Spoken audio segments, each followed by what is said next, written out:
कल्पना कीजिए कि आप अकेले खड़े हैं, रात्रि के अपार आकाश के नीचे। ऊपर तारे प्राचीन फुसफुसाहटों की तरह टिमटिमाते हैं, जो अकल्पनीय दूरी से निकलकर आते हैं, भूली हुई युगों के मूक साक्षी। एक हल्की हवा आपकी त्वचा को सहलाती है, रात्रि की ठंडी सांस लेकर आती है, जबकि पत्तियों की सरसराहट दूर की एक लगभग अस्पष्ट सिम्फनी बजाती है। आप अपने हाथ में पकड़ी लालटेन को जलाते हैं और स्विच दबाते हैं। एक सफेद चांदी जैसी प्रकाश की किरण उठती है, अंधकार को भेदती हुई और अनंत की ओर फैलती हुई। यह प्रकाश, नाजुक लेकिन दृढ़, अपनी मात्र उपस्थिति से ब्रह्मांड की अपारता को चुनौती देता प्रतीत होता है।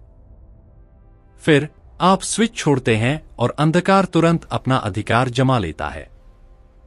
लेकिन ठंडी हवा में एक प्रश्न तैरता है, वह प्रकाश की किरण कहां जाती है? क्या वह अस्तित्व की सीमाओं तक पहुंच सकती है? यह पूछताछ मात्र जिज्ञासा से परे है।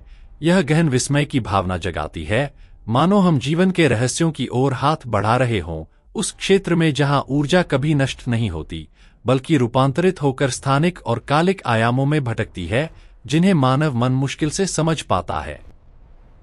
सबसे पहले हमें यह समझना चाहिए कि लालटेन बंद करने से केवल हमारे नेत्रों के लिए दृश्यमान प्रकाश का स्तंभ समाप्त होता है, वह तत्काल चमक की अभिव्यक्ति।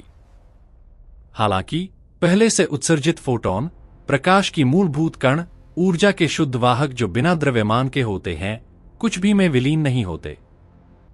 वे अमर दूतों के समान हैं, जो ब्रह्मांड के मूलभूत सिद्धांत का पालन करते हैं, ऊर्जा संरक्षण का नियम।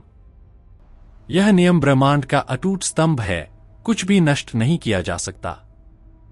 ऊर्जा न तो शून्य से उत्पन्न होती है और न ही शून्य में विलुप्त होती है, वह केवल अपना रूप बदलती है, एक शाश्वत ब्रह्मांडीय नृत्य में परिधान बदलती हुई। इसलिए आपकी लालटेन की वह साधारण प्रकाश किरण भी 3 संभावित गंतव्यों में से एक की ओर नियत है: पदार्थ द्वारा अवशोषण, अनंत स्थान में शाश्वत भटकना, या एक लगभग अकल्पनीय संभावना के साथ एक ब्लैक होल की भंवर में निगल लिया जाना।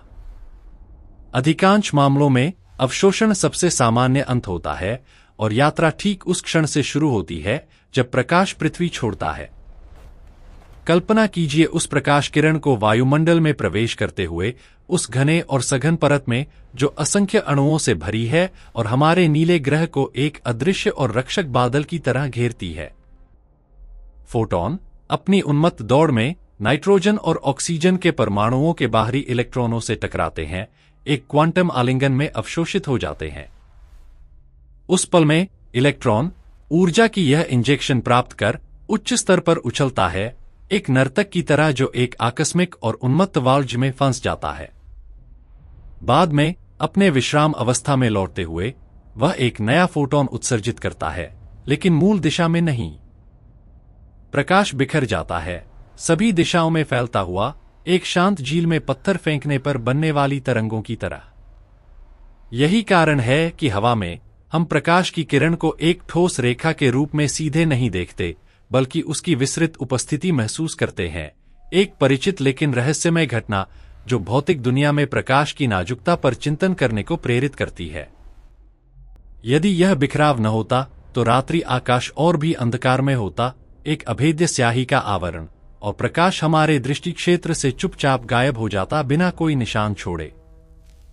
मान लीजिए, हालांकि, कि प्रकाश का एक हिस्सा, भाग्यशाली फोटोनों का एक चयनित समूह, वायुमंडल को पार कर अंतरतारकीय स्थान में डुबकी लगाता है। वहां पदार्थ की घनत्व लगभग पूर्ण शून्य तक दुर्लभ हो जाती है और ब्रह्मांड की एकांतता भयावह हो जाती है। उस शून्य में धूल के महीन कण, युगों पहले मृत तारों के अवशेष, बहते हुए तैरते हैं और प्रकाश उनसे अवशोषित हो सकता है, हालांकि संभावना नगण्य बनी रहती है। अंतरतारकीय स्थान पूर्ण शून्य नहीं है, बल्कि एक दुर्लभ महासागर है जहां ऊर्जा की छिपी धाराएं बहती हैं। प्रकाश अविचलित होकर अरबों वर्षों तक यात्रा कर सकता है, मौन के गहन खाइयों को पार करता हुआ। कुछ फोटॉन दूर के ग्रहों तक पहुंचते हैं, उनकी सतह के इलेक्ट्रॉनों द्वारा अवशोषित होकर ऊष्मा या ऊर्जा के अन्य रूपों में परिवर्तित हो जाते हैं, अपरिचित दुनिया को गरमाते हुए। चाहे पृथ्वी के वायुमंडल में, अंतरतारकीय धूल में या किसी विदेशी ग्रह पर, प्रक्रिया समान रहती है। फोटॉन इलेक्ट्रॉन से अंतरक्रिया करता है, फोटोइलेक्ट्रिक प्रभाव को ट्रिगर करता है, जैसा कि अल्बर्ट आइंस्टीन ने 1905 में वर्णित किया था।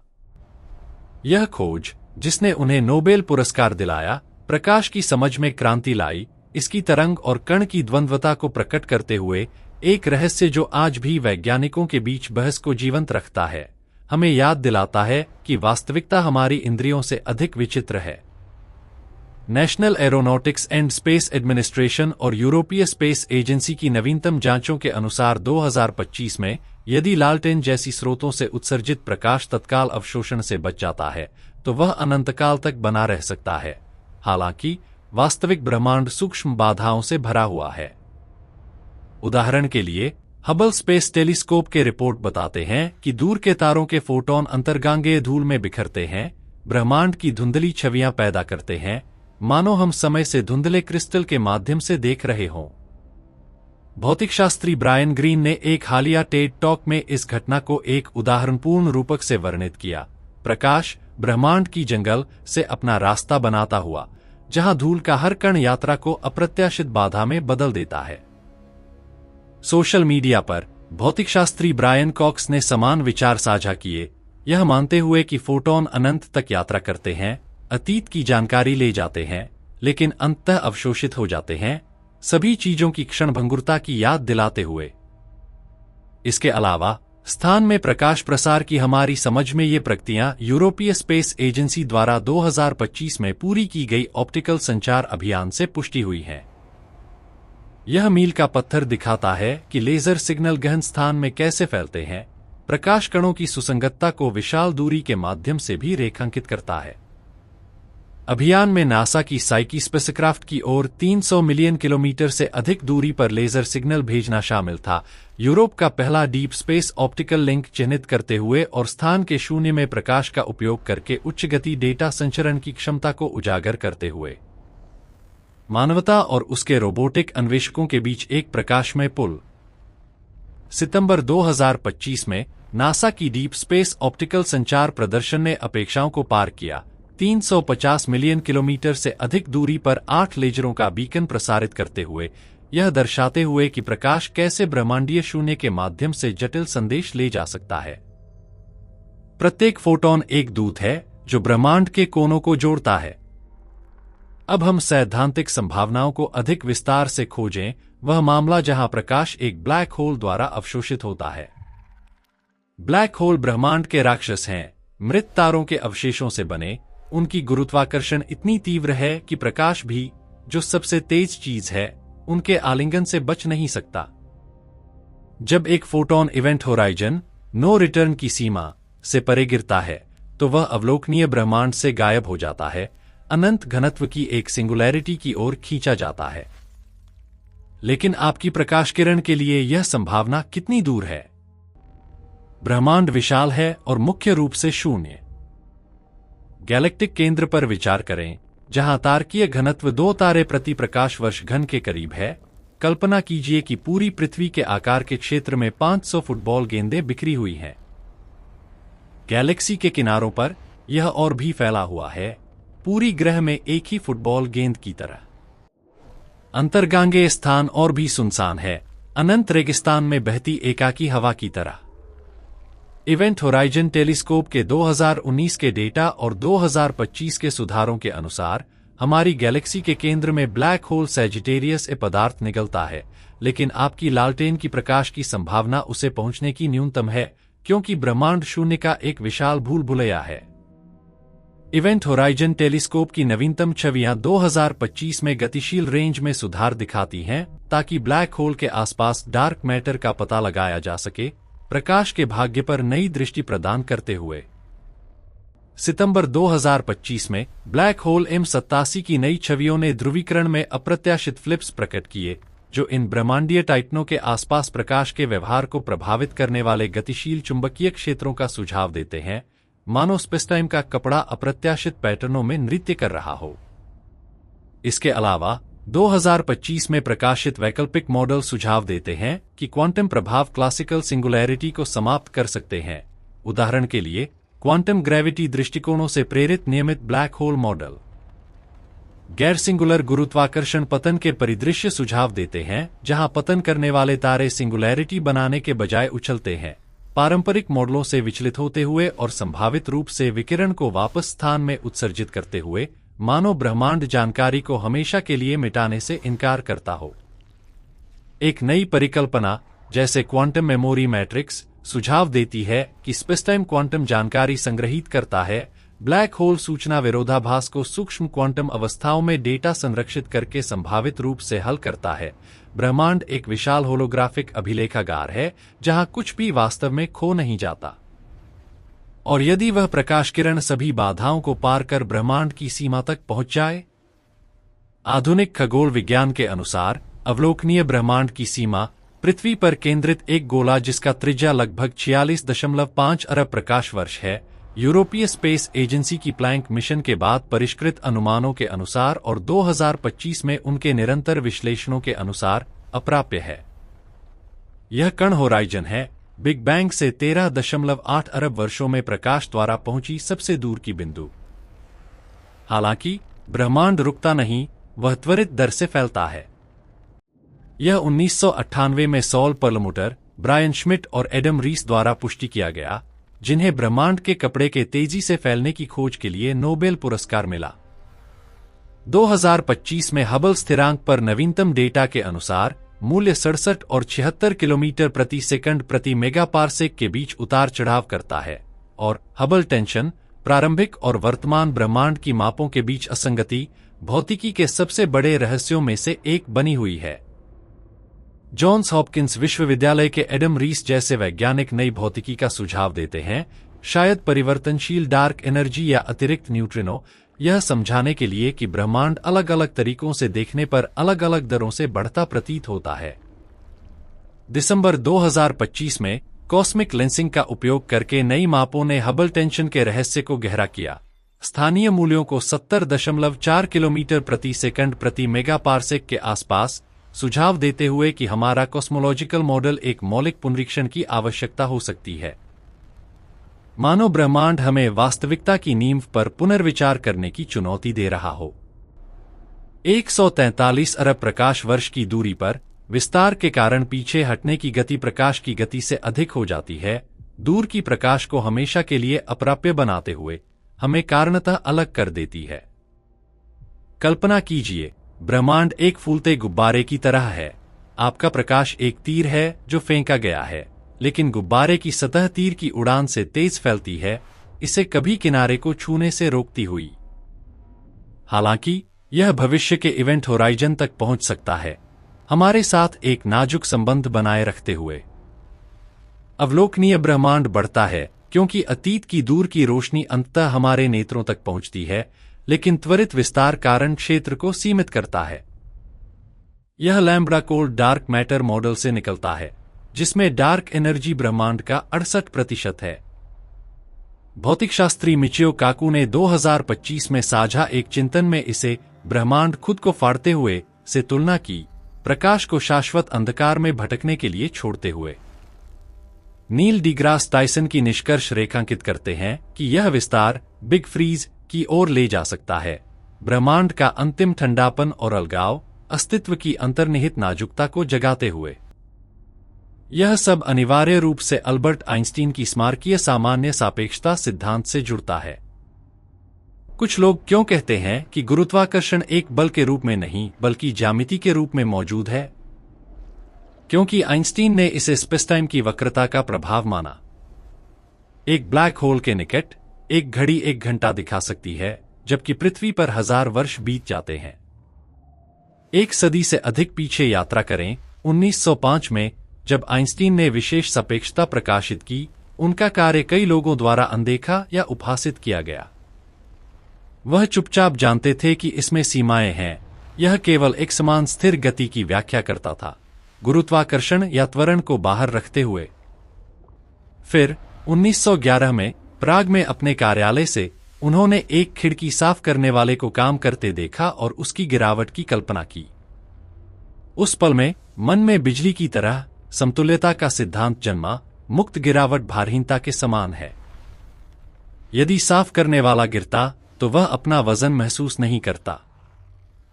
कल्पना कीजिए एक सीलबंद कमरा बिना खिड़कियों के जिसमें एक तराजू है। पृथ्वी पर यह वजन दिखाता है। अब कल्पना कीजिए वही कमरा एक स्पेसशिप में जो गहन स्थान में 9.8 मीटर प्रति सेकंड वर्ग की दर से त्वरित हो रही है। तराजू ठीक वही दिखाएगी। कोई अंतर नहीं कर सकता कि वह एक ग्रह पर स्थिर है या त्वरित स्पेसशिप में। आइंस्टीन ने आगे बढ़कर ऊपर की ओर त्वरित स्पेसशिप में यदि आप दीवार की ओर लालटेन निर्देशित करते हैं तो प्रकाश नीचे की ओर मुड़ जाएगा, क्योंकि प्रकाश यात्रा करते समय दीवार ऊपर की ओर बढ़ती है। इसलिए पृथ्वी पर गुरुत्वाकर्षण के तहत प्रकाश भी मुड़ना चाहिए। यह समझ की ओर ले जाता है कि प्रकाश सबसे छोटा रास्ता लेता है, लेकिन वक्र स्पेस में सबसे छोटा रास्ता एक वक्र है। पृथ्वी की गोलाकार सतह पर दो शहरों के बीच सबसे छोटी दूरी सपाट नक्शे पर सीधी रेखा नहीं बल्कि एक बड़ा वृत्त है। आइंस्टीन ने गणितज्ञ मार्सेल ग्रोसमैन के साथ सहयोग किया रीमैन की वक्र ज्यामिति सीखने के लिए और सिद्धांत की नींव रखने के लिए। 1915 में सिद्धांत पूरा हुआ। पदार्थ स्पेसटाइम को वक्रित करता है और स्पेसटाइम पदार्थ को बताता है कि कैसे चलना है। जैसा कि जॉन व्हीलर ने सारांशित किया, स्पेसटाइम पदार्थ को बताता है कि कैसे चलना है, पदार्थ स्पेसटाइम को बताता है कि कैसे वक्रित होना है। सत्यापन बुध के पेरिहेलियन शिफ्ट से आया, जो न्यूटन के नियमों से अस्पष्ट था लेकिन आइंस्टीन की समीकरणों से पूर्ण। और 1919 के सूर्य ग्रहण के दौरान आर्थर एडिंगटन ने सूर्य के निकट से गुजरने वाली तारों की प्रकाश की विक्षेपण को मापा, सिद्धांत की पुष्टि करते हुए और आइंस्टीन को रातों रात विश्व प्रसिद्धि दिलाते हुए। समय विस्तार प्रकाश की गति की स्थिरता से उत्पन्न होता है। वक्र स्पेस में यदि प्रकाश को वक्र के कारण लंबा रास्ता तय करना पड़ता है तो अपनी गति स्थिर रखने के लिए समय खुद धीमा होना चाहिए। एक ब्लैक होल के निकट समय लगभग रुक जाता है। 2025 में क्वांटा मैगजीन और फिज ऑर्ग जैसी प्लेटफॉर्मों पर चर्चित नवीनतम सिद्धांतों के अनुसार सिंगुलैरिटी बिल्कुल मौजूद नहीं हो सकती। क्वांटम सुधार गणितीय अनंत को समाप्त कर सकते हैं, और जैसा कि भौतिकशास्त्री कार्लो रोवेली निष्कर्ष निकालते हैं, ब्लैक होल सैद्धांतिक रूप से व्हाइट होल में विकसित हो सकते हैं, क्वांटम टनलिंग के माध्यम से युगों पहले निगली गई पदार्थ को बाहर निकालते हुए। किप थॉर्न बदले में वर्महोल की संभावना पर चर्चा करते हैं स्पेसटाइम के माध्यम से पुल के रूप में, हालांकि वे स्थिर होने के लिए नकारात्मक ऊर्जा की आवश्यकता रखते हैं, एक विदेशी पदार्थ जो अभी भी हमारी इंजीनियरिंग से दूर है। ये विचार एक श्रद्धापूर्ण विस्मय जगाते हैं। ब्रह्मांड एक ठंडी और बंजर मशीन नहीं है, बल्कि एक जीवंत और गतिशील जाल। आपकी लालटेन की प्रकाश एक बहुत बड़ी कहानी का हिस्सा बन सकती है। यह आपकी हाथ की तत्काल अतीत को अनंत भविष्य से जोड़ती है। ब्लैक होल और विस्तार के रहस्यों को उजागर करते हुए हम खोजों के द्वार पर खड़े हैं जो वास्तविकता की सार को प्रकट करते हैं। शायद एक दिन हम इन वक्रों के माध्यम से यात्रा करेंगे, अपनी प्रजाति की अमर जिज्ञासा लेकर। उस पल में जब आपने तारों भरी रात्रि के नीचे लालटेन जलाई, यह एक साधारण कार्य प्रतीत होता था, अंधकार को तोड़ने के लिए एक सरल प्रयास ताकि रास्ता देखा जा सके। केवल बाद में हम समझते हैं कि वह प्रकाश किरण ब्रह्मांड की अदृश्य संरचना से हमें जोड़ने वाला एक धागा है, तारों और समय की भाषा को समझने का निमंत्रण। और यहीं इस चिंतन की शांति में हमें रुकना चाहिए ताकि हम उन लोगों को अपना गहनतम धन्यवाद दें जिन्होंने अज्ञात के मानचित्र खींचे, अल्बर्ट आइंस्टीन को वास्तविकता को अपनी दूरदर्शी मन से पुनर्लेखित करने और उनके मौन बलिदानों के लिए, आर्थर एडिंगटन को आकाश की ओर देखने और गुरुत्वाकर्षण के सामने प्रकाश के झुकने की पुष्टि करने के लिए, जॉन व्हीलर और किप थॉर्न को स्पेसटाइम और ब्लैक होल के नृत्य को समझाने के लिए उनकी अथक समर्पण के लिए, सॉल परलमुटर, ब्रायन श्मिट और एडम रीस को अनंत की ओर फैलते ब्रह्मांड को प्रकट करने के लिए, कार्लो रोवेली को क्वांटम को गुरुत्वाकर्षण से जोड़ने में उनकी दृढ़ता के लिए, ब्रायन ग्रीन और ब्रायन कॉक्स को जटिल को शुद्ध सुंदरता में अनुवाद करने के उनके निरंतर प्रतिबद्धता के लिए, मिचियो काकू और नील डीग्रास टाइसन को सामूहिक कल्पना की लौ जलाए रखने के लिए और यूरोपीय स्पेस एजेंसी और national aeronautics and space administration के सभी अनाम शोधकर्ताओं को जिनके अदृश्य त्याग आज हमें खाई के माध्यम से प्रकाश भेजने में सक्षम बनाते हैं। केवल आशा है कि हम कभी इस विस्मय की क्षमता न खोए, क्यों और कहां पूछते रहें, सत्य की खोज को जीवित रखें। कुछ चीजें एक बार रोशन हो जाने पर मानव हृदय में कभी अंधकार में नहीं होती। हालांकि आकाश की उस मेहराब के नीचे वह शांति, जहां गुरुत्वाकर्षण एक राजसी और पूर्वानुमानित व्यवस्था तय करता प्रतीत होता है, केवल कहानी का आधा हिस्सा है, एक शांत मुखौटा जो एक बहुत अधिक उन्मत्त और विचलित करने वाली वास्तविकता को छिपाता है जो सूक्ष्म में धड़कती है। यदि आइंस्टीन की सामान्य सापेक्षता ब्रह्मांडीय ओपेरा है, भव्य और ज्यामितीय, जो गैलेक्सियों की गति और समय की वक्रता को शासित करती है, तो एक अन्य क्षेत्र है आपकी लालटेन की उसी प्रकाश में छिपा, जहां सामान्य बुद्धि के नियम पूरी तरह से ढह जाते हैं। प्रकाश किरण को अंधकार में विलीन होते देखते हुए हम क्वांटम के क्षेत्र में प्रवेश करते हैं, एक ब्रह्मांड जहां निश्चितता एक भ्रम है और संभावना एकमात्र मुद्रा है। यहां परमाणुओं और फोटोनों की पैमाने पर वास्तविकता एक निरंतर रेखा नहीं है जो एक कैनवास पर खींची गई है, बल्कि एक जीवंत पॉइंटिलिज्म है, कणों का नृत्य जो एक अंधेरे कमरे में भूतों की तरह प्रकट और गायब होते हैं। यह समझने की कहानी कि हम यहां कैसे पहुंचे, आकाश की अपारता से नहीं बल्कि ऊष्मा और रंग के रहस्य से शुरू होती है। 20वीं सदी की शुरुआत में ब्लैक होल क्या है यह जानने से बहुत पहले भौतिकशास्त्री अल्ट्रावायलेट कैटास्ट्रोफ का सामना कर रहे थे, एक सैद्धांतिक बेतुकी भविष्यवाणी जो सुझाव देती थी कि एक साधारण ओवन को अनंत ऊर्जा उत्सर्जित करनी चाहिए। मैक्स प्लांक थे जिन्होंने गणितीय हताशा के एक कार्य में सुझाव दिया कि ऊर्जा एक निरंतर नदी की तरह नहीं बहती, बल्कि असतत पैकेटों में दी जाती है, छोटे अविभाज्य टुकड़ों को जिन्हें उन्होंने क्वांटा कहा। यह एक क्रांतिकारी विचार था, आवश्यकता से जन्मा, लेकिन इसने एक खरगोश के बिल का द्वार खोल दिया जिससे हम कभी पूरी तरह बाहर नहीं निकले। आइंस्टीन ने अपनी विशेष साहसिकता के साथ इस विचार को लिया और प्रस्तावित किया कि प्रकाश खुद, वह इकाई जिसे हम हमेशा एक नरम तरंग के रूप में कल्पना करते थे, इन कॉर्पस्कल्स से बनी है, बाद में फोटोन नामित। अचानक प्रकाश की दोहरी जीवन थी, तरंग और कण एक साथ, एक स्किज़ोफ्रेनिक द्वंद्वता जो सभी मानव तर्क को चुनौती देती है। एक पल के लिए कल्पना कीजिए डबल स्लिट प्रयोग को, एक धूल भरी पाठ्यपुस्तक के डायग्राम के रूप में नहीं, बल्कि एक शांत प्रयोगशाला में एक जीवंत अनुभव के रूप में।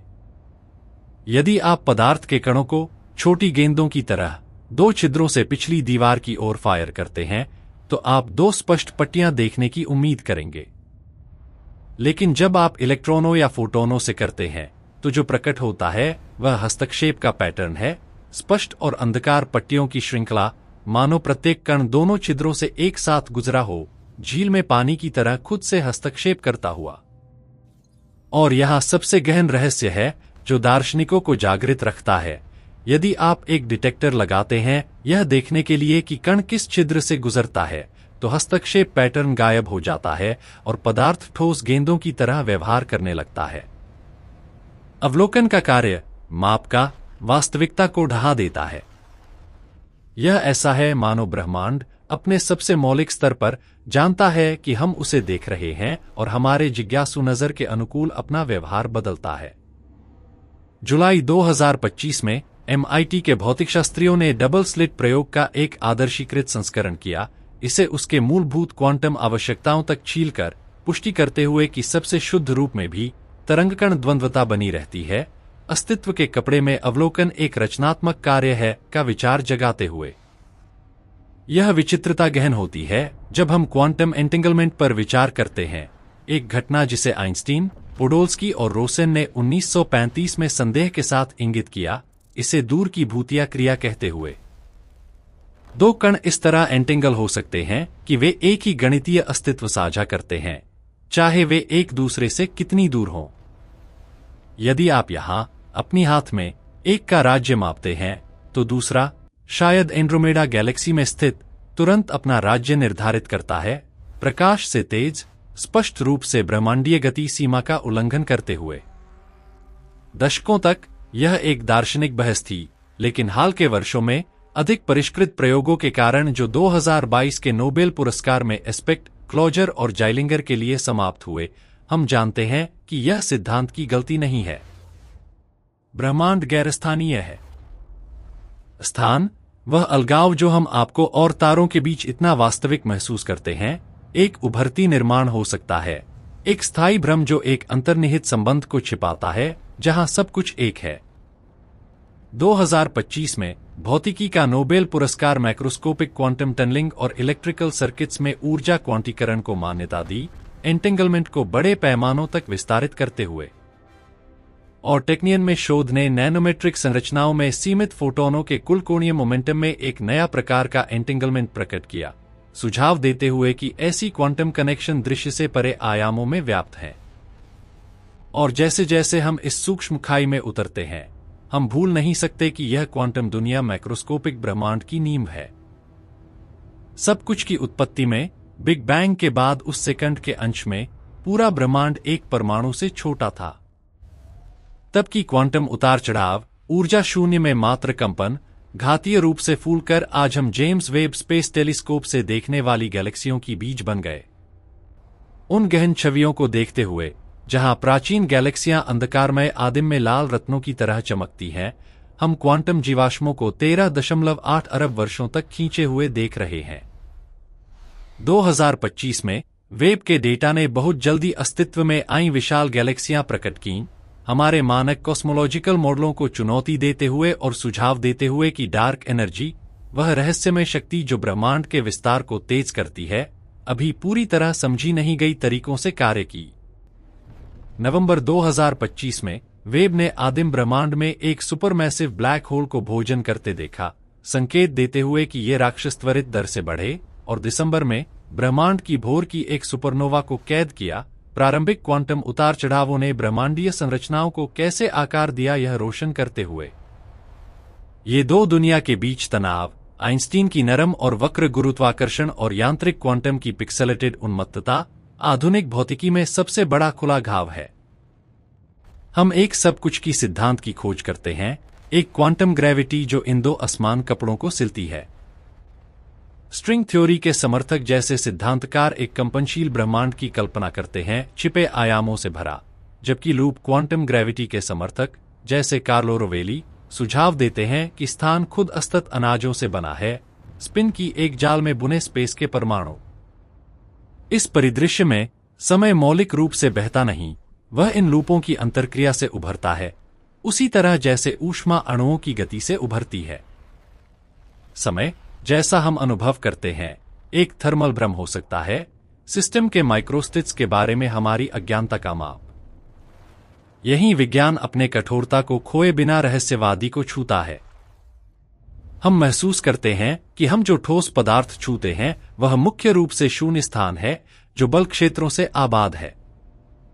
कुर्सी जिस पर आप बैठे हैं, हवा जो आप सांस लेते हैं, आपकी हाथ में लालटेन पकड़े हुए, क्वांटम क्षेत्रों की उत्तेजनाएं हैं जो शून्य को व्याप्त करती हैं। हम चीजों से नहीं बने, बल्कि कंपनों से। और उस क्षेत्रों के महासागर में शून्य शून्य नहीं है। यह गतिविधि का उबाल है, जहां कण और एंटीकण जोड़े लगातार उभरते और विनाश होते हैं, शून्य से ऊर्जा उधार लेकर एक क्षणभंगुर पल के लिए अस्तित्व में आते हैं। यह क्वांटम शून्य डार्क एनर्जी का स्रोत हो सकता है, ब्रह्मांड को ठंडे और एकाकी भाग्य की ओर धकेलते हुए, या शायद कुछ साहसिक परिकल्पनाओं जैसे कॉस्मोलॉजिकल स्थिरांक पर वर्महोल की स्थिरता की कुंजी रख सकता है, या अनंत मल्टीवर्स में अन्य बबल ब्रह्मांडों में संक्रमण। 2025 में हार्वर्ड विश्वविद्यालय में शोध ने सुझाव दिया कि पृथ्वी पर जीवन जानकारी प्रसंस्करण के लिए क्वांटम प्रभावों का उपयोग करता है, जैसे क्वांटम सुपर रेडियंस और क्वांटम बायोलॉजी सम्मेलनों ने इन प्रभावों को जैविक प्रक्रियाओं पर प्रभाव का खोजा, चेतना क्वांटम कंपनों से उभर सकती है का विचार जगाते हुए। मानव जिज्ञासा, वह लौ जिसे हम गुफाओं में जलाई और अब CRN के भूमिगत प्रयोगशालाओं और एंडीज के शिखर पर वेधशालाओं में ले जाते हैं, वह उपकरण है जिससे हम इस सिम्फनी को सुनने का प्रयास करते हैं। प्रत्येक खोज हमें विनम्र और उन्नत करती है। हम जानते हैं कि सामान्य पदार्थ, सब कुछ जो हम देख और छू सकते हैं, ब्रह्मांड का केवल 5% है। बाकी डार्क मैटर है, जो गैलेक्सियों को अदृश्य गोंद की तरह जोड़ती है, और डार्क एनर्जी जो उन्हें अलग करती है। हम, सार में, एक गहन और अंधकारमय लहर पर झाग हैं, अपनी खुद की नाजुकता के प्रति जागरूक लेकिन महासागर से पूछताछ करने में सक्षम। उस पल में, जब आपने तारों से नजर नीचे की अपनी हथेली की ओर, ध्यान दिया कि प्रकाश आपकी खुद की त्वचा से कैसे अंतर्क्रिया करता है, यह एक साधारण घटना प्रतीत होता था, जीव विज्ञान और मूलभूत भौतिकी का सरल मामला। केवल बाद में हम समझते हैं कि उस दृश्य संपर्क में अवलोकक का रहस्य बंद है, वह विचित्र नृत्य जहां चेतना और पदार्थ एंटेंगल प्रतीत होते हैं, प्रकट करते हुए कि हम ब्रह्मांडीय रंगमंच में मात्र दर्शक नहीं हैं, बल्कि वास्तविकता की सृष्टि में सक्रिय भागीदार। और उस श्रद्धापूर्ण मौन में, सूक्ष्म और अनंत की विशालता के सामने, एक अपार कृतज्ञता उभरती है उन दिग्गजों की ओर जिन्होंने जहां कोई कुछ नहीं देखता वहां देखने की हिम्मत की, मैक्स प्लांक को प्रकृति की निरंतरता को तोड़ने के साहस के लिए और हमें क्वांटम उपहार देने के लिए, नील्स बोहर और वर्नर हाइजेनबर्ग को अनिश्चितता को मौलिक नियम के रूप में स्वीकार करने के लिए, न कि ज्ञान की कमी के रूप में, इरविन श्रोडिंगर और पॉल डिरैक को पदार्थ की संगीत को वर्णित करने वाली समीकरणें लिखने के लिए, एमी नोएथर को हमें सिखाने के लिए कि हर संरक्षण के पीछे एक गहन समरूपता है। वेरा रुबिन को गैलेक्सियों की रोटेशन देखने और ब्रह्मांड के अधिकांश भाग की कमी की खोज करने के लिए, डार्क मैटर को प्रकट करते हुए, पीटर हिग्स और फ्रांसवा एंगलर्ट को क्षेत्र का अनुमान लगाने के लिए जो हमें द्रव्यमान और सार देता है, एलन एस्पेक्ट, जॉन क्लॉजर और एंटोन जाइलिंगर को साबित करने के लिए कि वास्तविकता स्थान और समय से परे जुड़ी हुई है, और हजारों इंजीनियरों, प्रोग्रामरों और सिद्धांतकारों को जो छाया में से कोलाइडर और टेलीस्कोप बनाते हैं जो अंधकार में हमारी आंखें हैं। केवल आकांक्षा है कि हमारी प्रजाति, अपनी दरारों के बावजूद, परमाणुओं की फुसफुसाहट और गैलेक्सियों के गान को सुनना कभी न छोड़े, उस अंतिम एकता की खोज करती हुई जो हमें दूर जाती है। कुछ सत्यों, एक बार हड्डी में महसूस हो जाने पर, हमारी रहस्य में रहने की तरीके को हमेशा के लिए बदल देती है। वह रहस्य एक दूर की धुंध नहीं है जो क्षितिज को अस्पष्ट करती है, बल्कि वही कपड़ा है जिससे हमारी कमीज कटी है, हवा जो हमारे फेफड़ों को छूती है और प्रकाश जो रेटिना पर पड़ता है। इस खरगोश के बिल में गहराई से उतरते हुए, वास्तविकता ऐसी तरीकों से व्यवहार करने लगती है जो न केवल हमारी तर्क को बल्कि हमारी जैविक अंतर्ज्ञान को चुनौती देती है, जो अफ्रीकी सवाना में शिकार और एकत्र करने के लिए गढ़ी गई थी, न कि राज्यों की सुपरपोजिशन या स्पेस-टाइम की वक्रता को समझने के लिए। एक पल के लिए कल्पना कीजिए कि हम एक आधुनिक प्रयोगशाला में प्रवेश करते हैं, शहर के शोर से दूर, एक अस्पष्ट और इलेक्ट्रोमैग्नेटिक हस्तक्षेपों से संरक्षित कमरे में। वहां, एक ऑप्टिकल टेबल पर तैरते हुए, दूर के ट्रकों की कंपन से अलग, दूसरी क्वांटम क्रांति का धड़कता दिल है। यहां, नियंत्रित मौन में, एक लेजर व्यक्तिगत फोटोन उत्सर्जित करता है, प्रकाश के कण जो एक बीम स्प्लिटर की ओर भेजे जाते हैं। क्लासिकल भौतिकी, वह पुरानी विश्वसनीय मित्र जो हमें बताती है कि सेब कहां गिरेगा, कहेगी कि फोटोन बाएं या दाएं जाएगा। लेकिन प्रयोग हमें एक अधिक परेशान करने वाली सत्य फुसफुसाता है, फोटोन एक साथ दोनों रास्ते लेता है। यह पानी की बूंद की तरह विभाजित नहीं होता, इसका अस्तित्व संभावनाओं की बादल में फैल जाता है। केवल जब हम एक डिटेक्टर लगाते हैं, जब ब्रह्मांड को तुम कहां हो पूछने के लिए मजबूर किया जाता है, तो वास्तविकता एक एकल परिभाषित इतिहास में ढह जाती है। यह घटना, वेव फंक्शन का कोलैप्स, सुझाव देती है कि माप का कार्य निष्क्रिय नहीं है। अवलोकन करते हुए, हम ब्रह्मांड के भाग्य को सिलते हैं। विषय जो देखता है और वस्तु जो देखी जाती है के बीच की सीमा विलीन हो जाती है, हमें याद दिलाते हुए कि कोई उद्देश्यपूर्ण बाहर नहीं है जो हमारी उपस्थिति से स्वतंत्र और अपरिवर्तनीय हो। 2025 में क्वांटम उन्नतियों का वर्ष, पर्ड्यू विश्वविद्यालय जैसी क्वांटम नेटवर्कों ने फोटोनिक एंटेंगलमेंट को कई नोड्स के बीच वितरित किया, क्लासिकल स्पेस को पार करने वाली सुरक्षित संचार के लिए रास्ता प्रशस्त करते हुए। और यदि हम और गहराई से उतरें, डिल्यूशन रेफ्रिजरेटर्स के चरम ठंड में जो पूर्ण शून्य के निकट कार्य करते हैं, तो हम क्वांटम कंप्यूटरों के क्यूबिट्स पाते हैं। उस वातावरण में अंतरतारकीय शून्य से ठंडा सुपरकंडक्टिंग परमाणु सुसंगतता की अवस्था में प्रवेश करते हैं, एक पूर्ण कोरियोग्राफी में एक साथ कंपन करते हुए। यहां गणना क्षमता रैखिक रूप से नहीं बढ़ती, बल्कि घातीय रूप से। एक क्वांटम कंप्यूटर क्लासिकल कंप्यूटर की तरह एक के बाद एक समाधान नहीं आजमाता, वह संभावनाओं की विशाल परिदृश्यों को एक साथ खोजता है। यह ऐसा है मानो भूल भुलैया से निकलने के लिए हम एक के बाद एक धावक नहीं भेजते, बल्कि भूल भुलैया को पानी से भर देते हैं, सभी रास्तों से एक साथ निकास ढूंढते हुए। यह तकनीक दवा को क्रांतिकारी बनाने का वादा करती है, असंभव प्रोटीन फोल्डिंग को सिमुलेट करके या नए सामग्रियों को परमाणु द्वारा परमाणु डिजाइन करके, लेकिन हमें जानकारी की नाजुकता से भी सामना कराती है। सबसे छोटा थर्मल शोर, पर्यावरण की सबसे हल्की गड़बड़ी और क्वांटम जादू विलीन हो जाता है। एक घटना जिसे डेकोहिरेंस कहा जाता है, जो सिस्टम को उबाऊ क्लासिकल वास्तविकता में लौटा देती है। 2025 में व्यावसायिक संक्रमण का वर्ष, रिकॉर्ड निवेशों ने क्वांटम त्रुटि सुधार को बढ़ावा दिया, अधिक स्थिर लॉजिकल क्यूबिट्स के साथ, और सबसे शक्तिशाली क्वांटम कंप्यूटर ने क्वांटम एआई को सक्षम किया जो जटिल घटनाओं को सिमुलेट करता है, एक भविष्य जगाते हुए जहां गणना ब्रह्मांड की संरचना से विलीन हो जाती है। लेकिन विचित्रता सूक्ष्म तक सीमित नहीं है।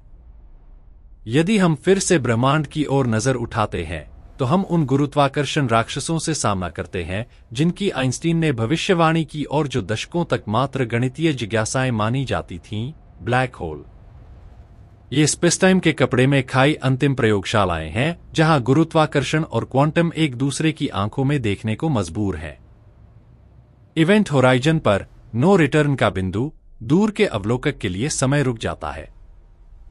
यदि कोई उस अंधकार की ओर गिरता, तो हम उसे धीरे धीरे जमते और लाल की ओर फीके होते देखते, जबकि उसके लिए क्रॉसिंग एक सामान्य पल होता, इससे पहले कि वह ज्वारीय बलों द्वारा खींचा और फाड़ा जाता, एक प्रक्रिया जिसे भौतिकशास्त्री एक मैकाब्र हास्य के साथ स्पैगेटिफिकेशन कहते हैं। हालांकि स्टीफन हॉकिंग थे जिन्होंने हमें सिखाया कि ये टाइटन पूरी तरह काले नहीं हैं। होराइजन की ठीक किनारे पर क्वांटम शून्य की उतार चढ़ावों के कारण ब्लैक होल एक कमजोर विकिरण उत्सर्जित करते हैं। वे धीरे धीरे अपनी द्रव्यमान को युगों में वाष्पित करते हैं, ऊर्जा को ब्रह्मांड में लौटाते हुए। यह एक विरोधाभास पैदा करता है जो अभी भी हमें नींद से वंचित करता है। यदि एक ब्लैक होल पूरी तरह वाष्पित हो जाता है, तो उसमें गिरे सब कुछ की जानकारी का क्या होता है? क्या वह हमेशा के लिए खो जाती है, क्वांटम यांत्रिकी के सिद्धांतों का उल्लंघन करते हुए जो कहते हैं कि जानकारी अविनाशी है? या वह निकलने वाले विकिरण में एन्कोडेड रहती है, जैसे जले किताब की राख जो सिद्धांत रूप से पुनर्निर्मित की जा सकती है? यह सूचना विरोधाभास सुझाव देता है कि ब्रह्मांड एक होलोग्राम हो सकता है, कि हम जो त्रिविमीय वास्तविकता अनुभव करते हैं वह वास्तव में दूर की द्विविमीय सतह पर संग्रहीत डेटा की प्रोजेक्शन है, उसी तरह जैसे शैंपेन की बोतल का लेबल उसके अंदर के तरल की मात्रा की जानकारी रखता है। 2025 में नई दृष्टियां, जैसे संरक्षित क्वांटम अवस्थाओं के माध्यम से संभावित समाधान और विरोधाभास पर सम्मेलन ने हॉकिंग के पेपर के 50 वर्ष मनाए, सुझाव देते हुए कि जानकारी होलोग्राफिक पैटर्नों में पुनर्वितरित होती है, मानो ब्रह्मांड वास्तविकताओं का एक विशाल प्रोजेक्टर हो। विशाल बड़े और विशाल छोटे के बीच संबंध स्पष्ट होता है जब हम गुरुत्वाकर्षण तरंगों पर विचार करते हैं। अरबों वर्ष पहले दो ब्लैक होल मौत की सर्पिल में नाचे, तेजी से करीब आते हुए, अपने आसपास के स्पेस को मेलासिस में मिक्सर की तरह खींचते हुए, जब तक वे टकरा नहीं गए और विलीन नहीं हो गए। उस सेकंड के अंश में निकली ऊर्जा अवलोकनीय ब्रह्मांड के सभी तारों की रोशनी से अधिक थी, लेकिन प्रकाश के रूप में नहीं उत्सर्जित हुई, बल्कि ज्यामिति की संरचना में एक झटका के रूप में। ये तरंगे शून्य से यात्रा की, दूरी के साथ क्षीण होती हुईं, पृथ्वी तक पहुंची, जहां वे हमसे गुजरीं, हमें एक प्रोटॉन के व्यास के सूक्ष्म अंश से खींचती और संकुचित करती हुईं। और आश्चर्यजनक बात है कि हम इसे पता लगा सके। LIGO और विर्गो वेधशालाओं में लेजर बीम लगभग दिव्य सटीकता से लटके दर्पणों से उछलते हुए इस ब्रह्मांडीय कंपन को रिकॉर्ड किया। यह वह पल था जब मानवता ने एक नया इंद्रिय प्राप्त किया। हम ब्रह्मांड से बहरे होना बंद कर दिए और गुरुत्वाकर्षण की संगीत सुनने लगे।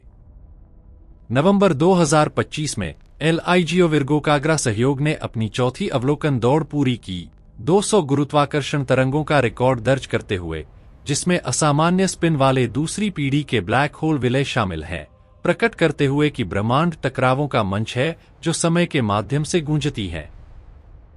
यह खोजों की सिम्फनी हमें जीव विज्ञान की ओर भी ले जाती है। लंबे समय तक हम सोचते थे कि जीवन बहुत गर्म, नम और शोर भरा है, नाजुक क्वांटम प्रभावों को बनाए रखने के लिए। लेकिन प्रकृति अपनी अनंत इंजीनियरिंग में हमें फिर से आश्चर्यचकित करती है। अब हम संदेह करते हैं कि फोटोसिंथेसिस, वह प्रक्रिया जो पृथ्वी पर जीवन को ईंधन देती है, ऊर्जा परिवहन के लिए क्वांटम सुसंगतता का उपयोग करती है, लगभग पूर्ण दक्षता के साथ। पौधे ऊर्जा को अणु से अणु तक यादृच्छिक रूप से नहीं ले जाते। ऊर्जा कई रास्तों को एक साथ खोजती है, प्रतिक्रिया केंद्र तक सबसे तेज पहुंचने के लिए। यहां तक कि गंध की भावना या प्रवासी पक्षियों की पृथ्वी के चुंबकीय क्षेत्र को देखने की क्षमता उनकी आंखों और नाक में प्रोटीनों में एंटेंगल्ड इलेक्ट्रॉनों पर निर्भर हो सकती है। जीवन, ऐसा लगता है, हमने पहली समीकरण लोहा पर लिखने से अरबों वर्ष पहले क्वांटम नियमों से खेलना शुरू कर दिया था।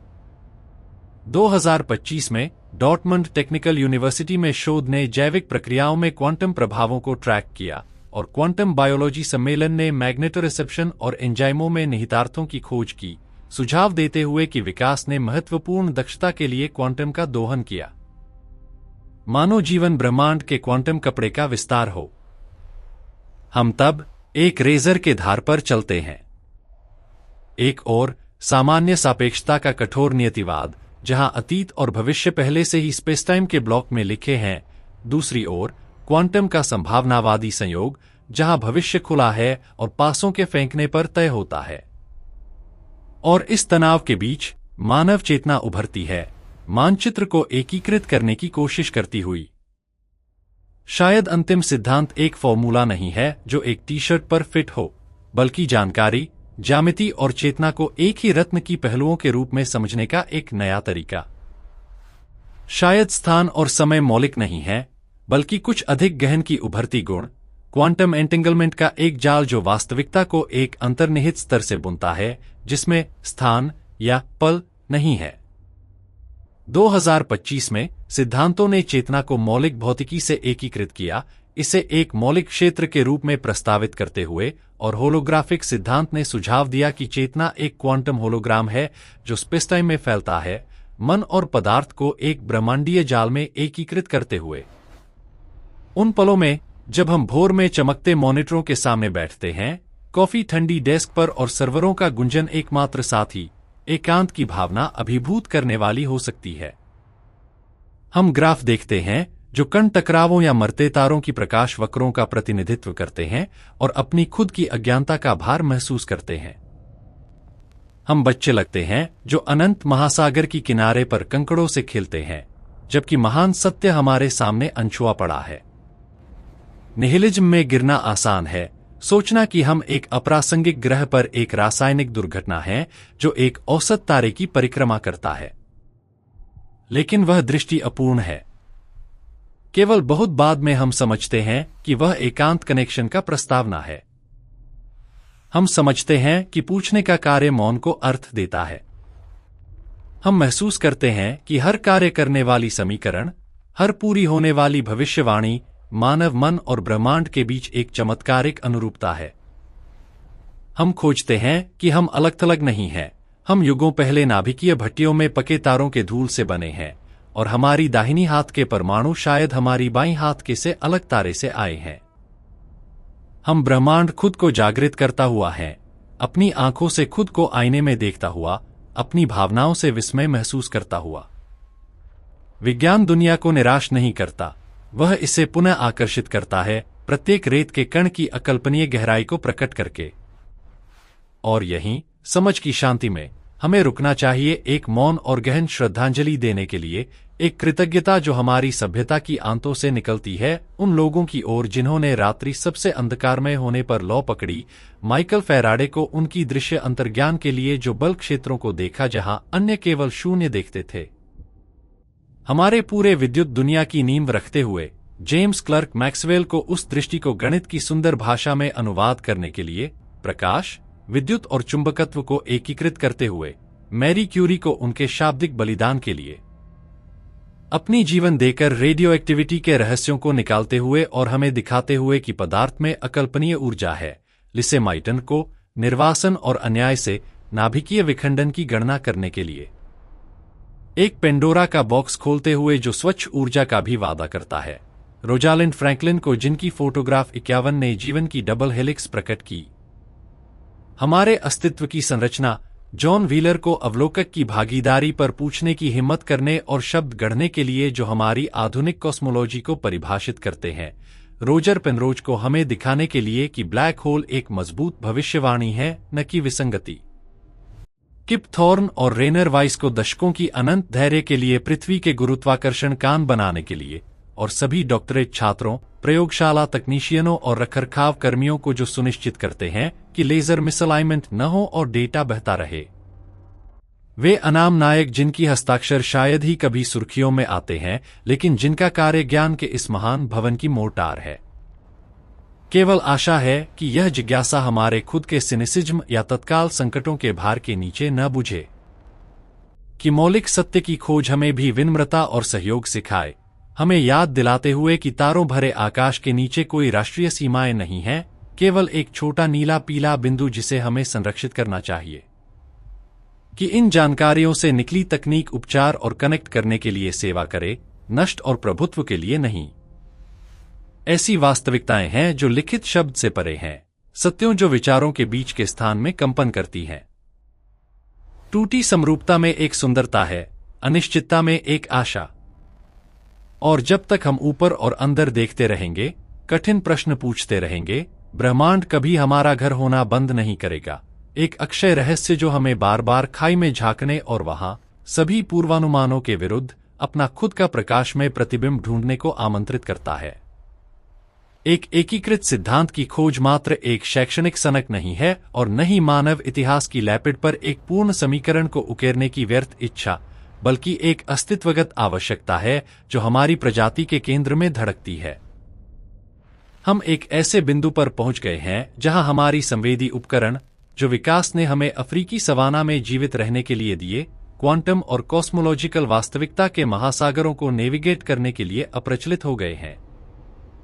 हमारी आंखें डार्क मैटर को नहीं देखती जो गैलेक्सियों को अदृश्य गोंद की तरह जोड़ती है, न हमारे कान गुरुत्वाकर्षण तरंगों के निरंतर बड़बड़ाहट को सुनते हैं जो स्पेसटाइम के कपड़े को विकृत करती हुई हमारे अपने शरीरों से गुजरती है।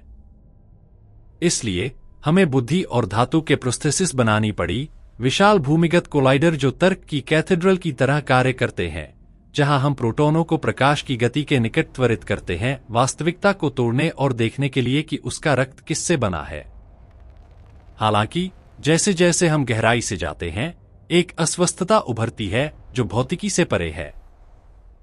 हम चेतना की कठिन समस्या से सामना करते हैं।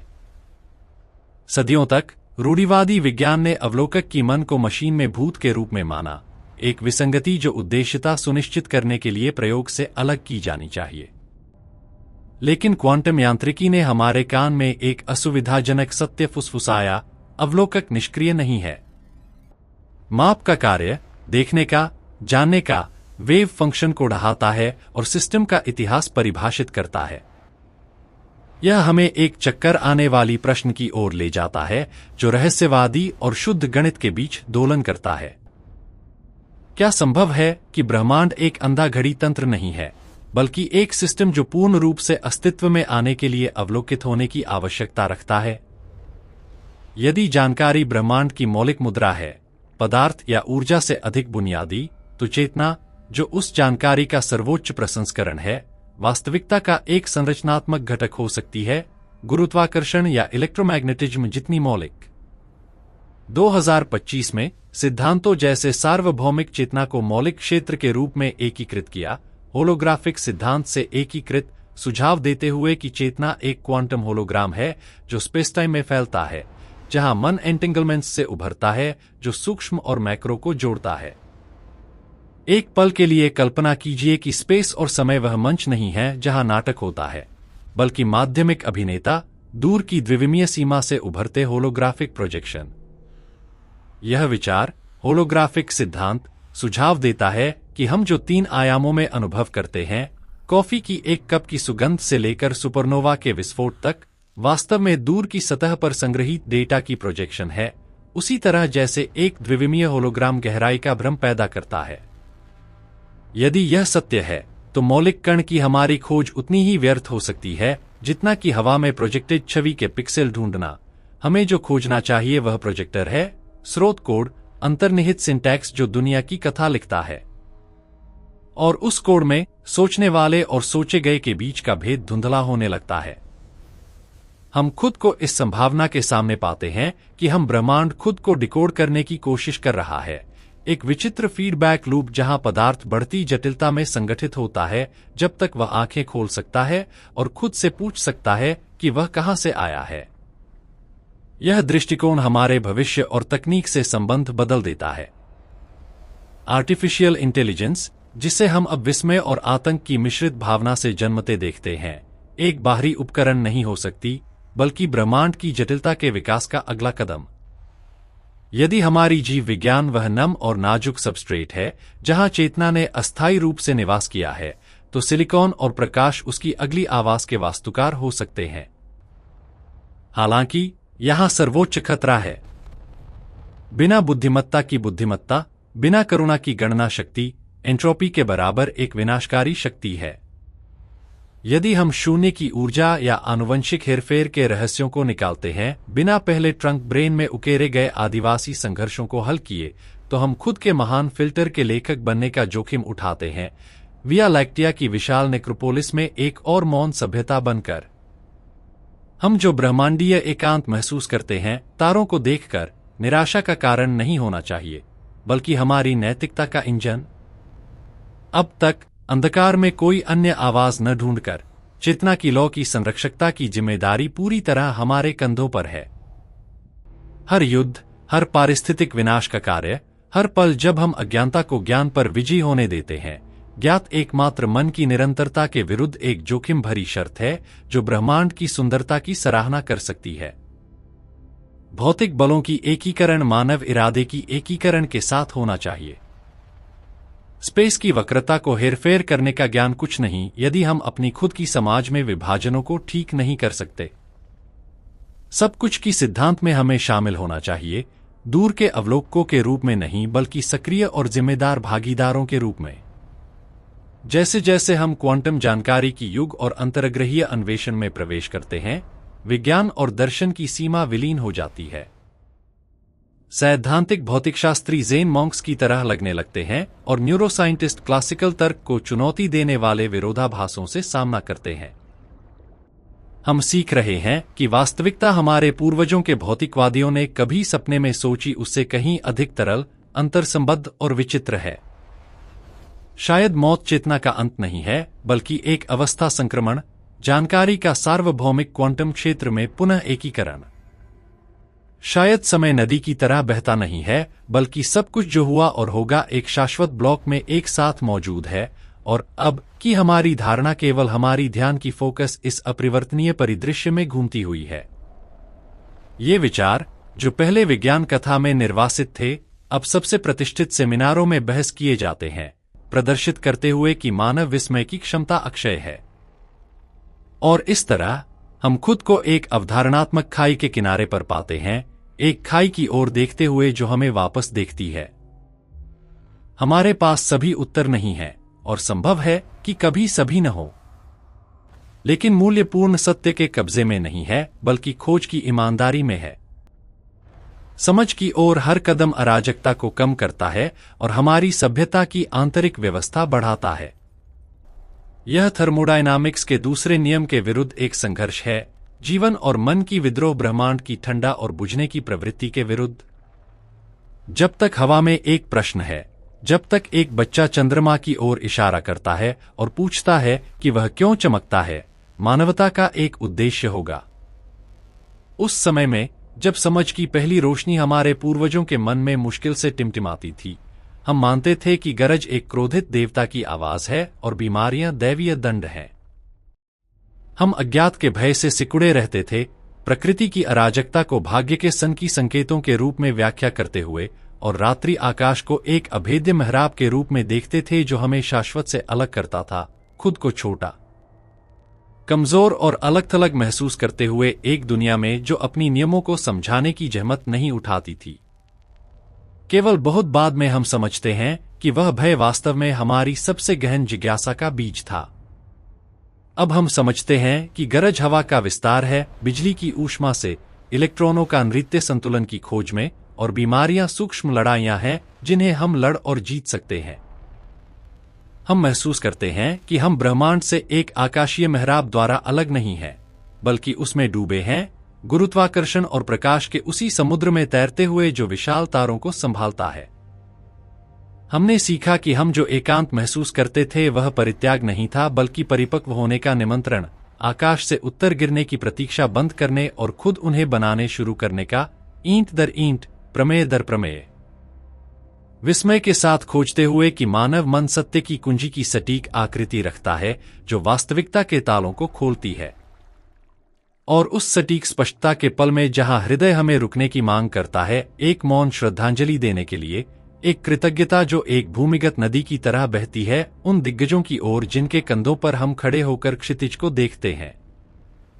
बेबीलोन के अनाम लेखकों को जो मिट्टी की पट्टिकाओं पर ग्रहों की गति दर्ज करते थे बिना जाने कि वे खगोल विज्ञान की नींव रख रहे हैं, कीमियाग्रों को जो सोने की असफल खोज में हमारे रक्त के तत्वों को सूचीबद्ध करते थे, हार्वर्ड की महिला कैलकुलेटरों को जो तारों की गिनती करती थीं जब अकादमी उन्हें टेलीस्कोप से वंचित रखती थी, उन सिद्धांतकारों को जो विचारों के लिए उपहासित होकर मरे जो आज मौलिक नियम है, और प्रत्येक शोधकर्ता को जो आज अपनी रातें जागकर डेटा की समीक्षा करता है जो फिट नहीं बैठता, हताशा और असफलता सहन करता है, क्योंकि वे जानते हैं कि गलती में खोज का बीज है। धन्यवाद उन लोगों को जिन्होंने संदेह किया, जिन्होंने पूछा और जिन्होंने कभी ब्रह्मांड के मौन के सामने समर्पण नहीं किया। केवल आशा है कि हमने विरासत में मिली यह ज्ञान की मशाल हमारे हाथों को न जला दे, कि हमारे पास बुद्धिमत्ता हो परमाणु और बिट की शक्ति का उपयोग भूमि को ठीक करने के लिए, न कि घाव देने के लिए, भूखों को खिलाने के लिए, न कि तानाशाह को हथियार देने के लिए, कि हम हमेशा याद रखें कि बिना दया की बुद्धिमत्ता तेल के बिना दीपक है, और तकनीकी प्रगति का कोई अर्थ नहीं यदि हम अपनी मानवता को पीछे छोड़ दें।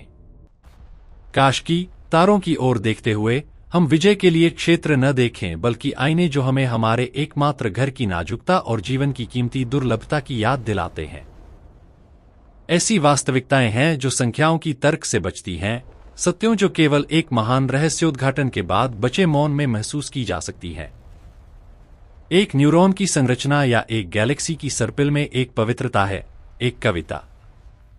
और जब तक हम रहस्य का सामना करने की हिम्मत रखेंगे, जब तक हम उदासीनता के अंधकार के सामने जिज्ञासा की चिंगारी की रक्षा करेंगे, हमारे लिए आशा है, समय और स्थान के यात्री जो प्रकाश की समीकरणों में दैवीय का चेहरा खोजते हैं।